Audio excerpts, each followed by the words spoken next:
Howdy all you cowboys, cowgirls, gunfighters, and gamblers. On this episode of Jed I TV, I'm going to show you how to make my black powder 12 gauge load for Cowboy Action Shooting. Again, this is my load, and I'm sure others have different methods, use different tools, and different doses, but this is what works for me and for my sidekick Cookin' a Dude. To start with, let's review the equipment I use to load on. It's a Mech 600 Junior. This Mech 600 Junior replaced my Lee Loadall, which I used for years. I picked up this used Mech several years ago, and it has served me well. I've quite literally loaded thousands upon thousands of rounds with it. The shells I prefer to load with are the Winchester AA's. It's what I have a supply of and what I've set my Mech to load. My supply of used AA shells come from my pards, mainly Purgatory Smith,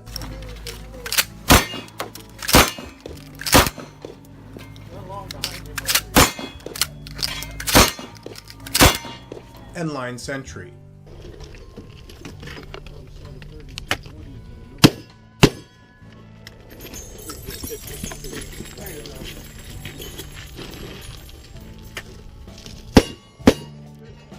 Both of these pards provide Cookin' I with all of their once fired AA's. I also get some older hulls from shooters who have reloaded them and figure the life of the hull is expired. I can usually get one more use out of hulls like these. So once I have the Winchester AA hulls home, they get deprimed and bagged.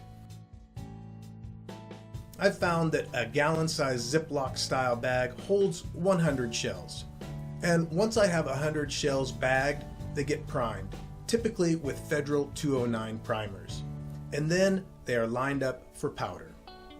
And I'm sort of meticulous about how they are lined up because the straighter the line, well, the easier it is to do the next step, which is to pour the black powder into the shells.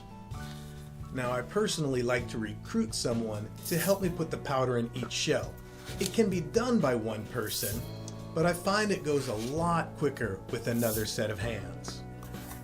Each hull gets a nice heaping scoop of double F black powder. I use the 4.0 cc scoop from a Lee Dipper set. This is approximately 60 grains of 2F black powder. Using a scoop is not the fastest method, and some folks have adjusted their hoppers to safely throw a black powder charge, and still others say there's no danger using a powder thrower with black powder at all. I'm not here to debate or recommend one way or the other. As I stated in the beginning of this episode, this loading method is what has worked for me successfully for 2 decades of shooting. And I'm here to pass that knowledge on to folks who may just need a starting point. I also use the cheapest black powder for shotgun loading. As I've stated in previous episodes, I use all different brands of black powder. So trust me when I say your shotgun will not be able to tell the difference between Swiss or Goex or any other brand of black powder. Once the powder is in, each round gets checked with a flashlight to ensure none were missed in the powdering process. Then it's on to the Mech, where each shell first gets a red wad. And I'm currently using Claybuster wads, item number CB1138-12. This wad is a replacement for the Winchester red wad that served me for many years. Once the wad is in place, shot is dropped into the shell. In the Single Action Shooting Society rulebook, it states that shot size must be number 4 lead bird shot or smaller for all events. For the sport of cowboy action shooting, I find anything between size 7 to size 9 shot works just fine. I'm currently loading with size 7.5 shot. My Mech is set up to load 1 1/8 ounce of shot into each shell. Next, the shell with the shot is moved to the pre-crimp area, while another shell replaces it in the wad and shot position. This is where the pace of things will start picking up.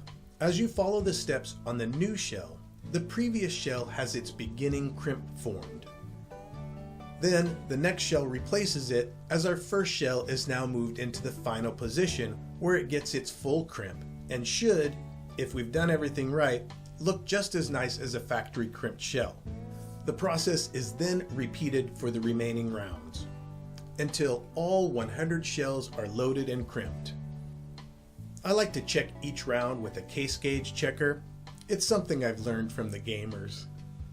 The shells that pass this inspection will be used in my double barrel shotgun, as they will hopefully eject smoother. The few that don't pass this test will be used in shotguns with ejectors, like my lever action 1887 or Coop's Winchester Model 97 pump action shotgun. All that's left is to box the rounds up and shoot them.